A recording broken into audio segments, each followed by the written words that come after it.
On va passer au journal, place aux news, place à Sarah Leleu. Sarah, par quoi on commence? Parce que c'est toi qui es là pour nous dire un peu ce qui s'est passé dans le monde du cinéma. Tu es là pour nous parler, pas forcément de gros sous. Tu es là pour nous informer des dramas foireux et des polémiques absconses. Alors, on commence par quoi? Déjà, on a eu la liste de nominés des Oscars cette semaine. Les Oscars. La Bon, que pour ça. 90e cérémonie des Oscars, donc, qui se déroulera le 4 mars prochain à Los Angeles. Tout à fait. Et on y sera en direct sur Periscope, bien sûr. Alors, qu'est-ce qu'on dit, Sarah? On dit bonne chance? Déjà, les meilleurs films, je pense, c'est ce qu'on a envie de connaître en premier. Donc, il y a Call Me By Your Name, Les Heures Sombres, dont on avait parlé qu'on n'avait globalement pas aimé, Les Heures Sombres. Ouais. On rappelle le biopic sur Churchill. Que Pablo Poli a connu personnellement. Attends, c'est lequel? C'est avec Gary Oldman? Ouais, exactement. Ouais. Vous avez pas aimé ça? Non, d'accord. Non. Déjà ils disent ça. Non, on n'a pas trop goûté cette Camelot. Mais peut-être que tu as apprécié. Moi j'adore Gary Oldman. Donc, oui, on a un fanboy, Gary Oldman. Qui d'autre pour Dunkerque. Le très drôle Get Out. Lady Bird. Ouais. Il a des avis, par contre. Peut-être différents des nôtres, quand même. Photon Thread. On a Pentagon Papers. Voilà. La forme de l'eau, Guillermo del Toro, qu'on verra très prochainement. Bientôt. Ça, j'ai hâte. Et 3 Billboards. Pas forcément vos pronostics, mais vous avez la liste sous les yeux, mes chers amis, mes chers compatriotes. Comment vous réagissez à ça? Quelle est votre réaction à chaud ou à froid? Charlotte, qu'est-ce que tu penses? Pas forcément de pronostic, mais quelles étaient tes réactions? Parce que j'ai pas tout vu, mais Les Heures Sombres c'était attendu. Get Out, je trouve que c'est un peu une blague quand même, parce que c'était agréable comme film, mais faut pas exagérer. Three Billboards, même si j'ai pas été fan, je pense que ça se défend, quoi. La semaine dernière, j'avais dit que c'était un très bon film, et vous avez dit c'était raciste, c'est correct. Oui, non, mais c'est notre appréciation. Ma grand-mère, elle a fait un meilleur film la semaine dernière. C'est scandaleux. Si les Oscars te donnent raison, alors. Pardon. Excuse-nous. Moi, je pense que 3 Billboards n'est pas du tout le favori. Je pense que c'est un bon outsider, comme l'Atlético Madrid en Liga, mais c'est pas le favori. À cause aussi de toute la polémique qu'il y a autour. Il y en a qui pensent que c'est prôner le racisme, tout ça. Je trouve ça un peu abusé d'ailleurs. Attends, le film 3 Billboards prônerait le racisme? Oui, non, mais tu sais, il y a des gens qui n'ont rien à foutre de leur vie, que ça. Oui, mais du coup, ça remet en jeu les récompenses. Oui, c'est vrai. Et c'est dommage de confondre cinéma et. C'est beau, mais quel message magnifique. Incroyable. Moi, la réaction que j'ai en regardant toute cette liste, c'est qu'il n'y a pas de favori dans aucune catégorie en fait. Il n'y a rien qui me fait bander. C'est pas très bon. Meilleur acteur, je sais pas trop. Meilleure actrice, meilleur réal. Moi, c'est pas du tout une cérémonie des Oscars que je vais attendre. Ouais. Ouais. Qu'est-ce que t'en penses, Pablo? Quand même, le niveau est quand même assez haut. Malgré Get Out, le reste c'est quand même très très chaud. Qu'est-ce que tu as à dire sur Get Out? Moi, j'aime pas ce genre de film en général. Le côté épouvante, film de genre. Ça, épouvante, je n'y vais même pas. J'ai vraiment peur, donc je n'y vais pas. Il fait pas si peur que ça. Et puis là, il y a un côté drôle, épouvante. C'est un peu, on sait pas trop sur quel pied danser. Ça me plaît pas vraiment. Ouais, je suis pas très fan de ce genre de truc. Mais tout le reste, quand même, Dunkerque, c'était très fort. C'est costaud, mais. 3 Billboards, moi j'ai adoré. Ouais, tu as. On a dit quoi d'autre? Il y a quoi d'autre? Pentagon Papers. Fais croquer les frères. Fais croquer les frères. Allez, c'est bon, je m'en vais, je mérite même pas. Non, c'est bon, je reste. Bon, je peux payer, mais je reste. Non mais oui, un dernier mot. Meilleur acteur dans un second rôle, quand même, Sam Rockwell. Je suis désolée, mais oui, ça c'est très bien. Ça, je suis pour. Mais pardon, mais Meryl Streep, meilleure actrice. Moi, je n'ai pas forcément vu tous les autres films. Papers. Mais moi, je vais en parler tout à l'heure. Moi, elle m'a impressionné. Elle a déjà eu 3 Oscars. Mais alors, c'est précisément parce qu'elle a eu 3 Oscars qu'elle peut en avoir un 4e. Oui, parce que les gens ils visent le record. Comme Adjani qui a eu plein de César juste parce qu'il voulait le record, il voulait que ça buzz. On enchaîne. Oui, ce qui est pas mal à savoir quand même sur la cérémonie, c'est que Casey Affleck ne remettra pas l'Oscar de la meilleure actrice. Oui. Parce que en fait, la tradition veut que le meilleur acteur donne à la meilleure actrice, etc. d'année en année. Et comme il y a eu des polémiques autour du fait qu'il était accusé d'harcèlement sexuel, et il a pris la décision de lui-même de ne pas le faire. Et de lui-même tout seul. De lui-même tout seul. Voilà, de lui-même sous la pression des lobbies. C'est ça. Lui-même, ça c'est pour la presse. C'est pas de lui-même. Sous la pression, on va dire que c'est lui qui a fait l'annonce. Donc voilà, comme ça arrange tout le monde. Il veut éviter la polémique, mais au final, est-ce qu'il baisse son froc?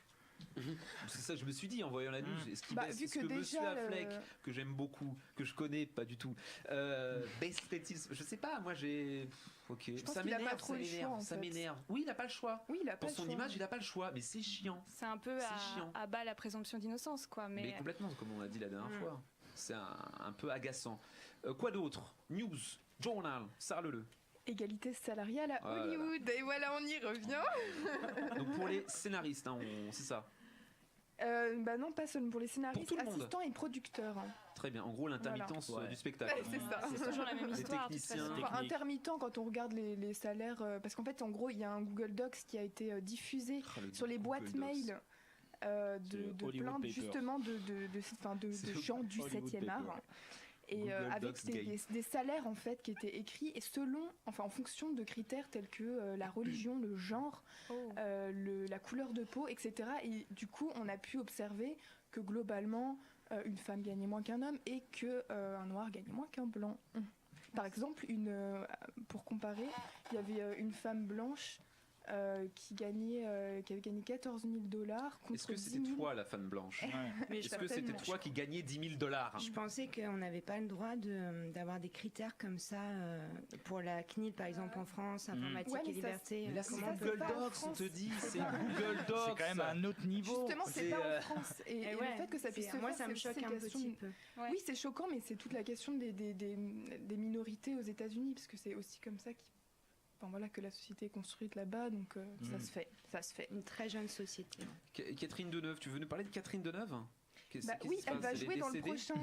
pas encore. Mais c'est horrible. Mais tu es procédeuse. C'est pour bientôt peut-être. Elle arrêtera de tourner avec Necfeu. Bon oui, Catherine Deneuve.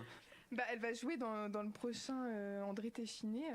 Ils avaient déjà travaillé ensemble, là c'est son 26e film, et comme d'habitude, comme il a l'habitude de le faire, comme il avait fait dans La fille du RR, etc., il s'empare de sujets de société quand même brûlants, et là c'est le djihad, voilà, il n'a pas choisi le plus léger. Il aime bien Téchiné, il aime bien. Un petit sujet sympatoche. Let's go. Moi j'ai à vous proposer un petit sujet, un petit topic assez cocasse, assez anecdotique peut-être, le scénario français moyen. Il y a une étude qui a été faite à partir de 250 scénarios. Le scénario moyen fait 100 pages, signé par un duo d'hommes, encore malade et dire, et est une comédie ou un drame social, se déroule à Paris ou dans l'ouest de la France. On a un breton autour de la table et a pour personnage principal un homme d'une trentaine d'années. Quel chiffre retenez-vous? 58% de héros masculins, 51% de films parisiens ou 76% des scénarios sont des comédies ou des drames? Le dernier. Moi aussi. Moi aussi, clairement. Malheureusement, c'est l'économie du cinéma français. Ouais, et puis ça représente un petit peu, même c'est un peu violent, mais un peu la pauvreté du cinéma français à l'heure actuelle. On reste dans des trucs qu'on sait plus ou moins faire, et encore, ça marche même plus trop bien. C'est pauvre, quoi. On prend pas beaucoup de risques, en gros, quoi.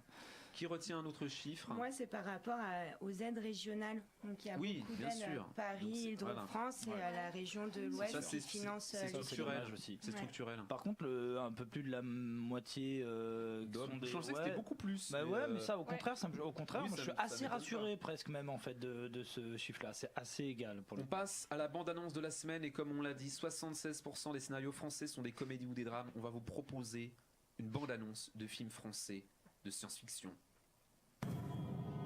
Papa, c'était quoi? C'était un tremblement de terre. Et la batterie après le relais? Ouais. Ok, j'arrive quand même pour voir. Qu'est-ce qui se passe?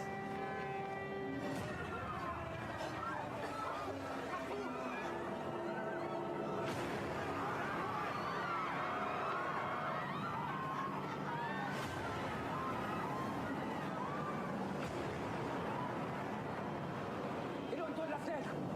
Sarah, on n'a pas le choix. Il va falloir qu'on te laisse ici. Hein? Quoi? Non mais notre bulle elle est protégée. Maman! Non, on peut pas la laisser là. Anna, si on reste ici, on va mourir.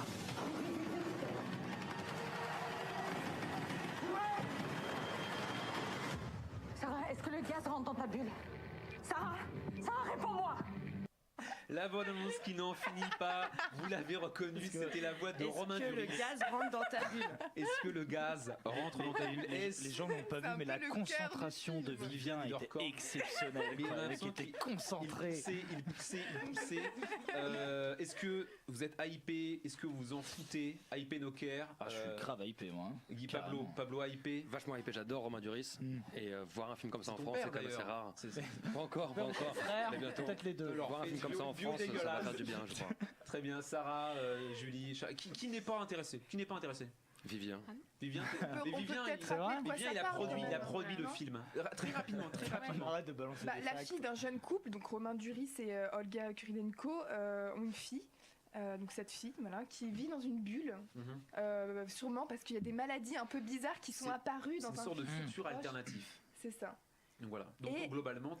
Là, tout d'un coup, il y a une grande brume. La brume, la fumée qui envahit tout Paris et qui intoxique tout le monde et les gens tombent et crient et c'est l'horreur. Et Sarah, est-ce que ça rentre dans ta bulle, la C'est fumée, pour ça quoi. que tu t'es identifié, elle a le même nom que toi. Oh là là, mais c'est un peu risqué quand même. Oui, moi je trouve que c'est le scénar un peu. C'est casse-gueule, mais il faut y croire. On croise les doigts, les démonteurs sont derrière vous, les gars.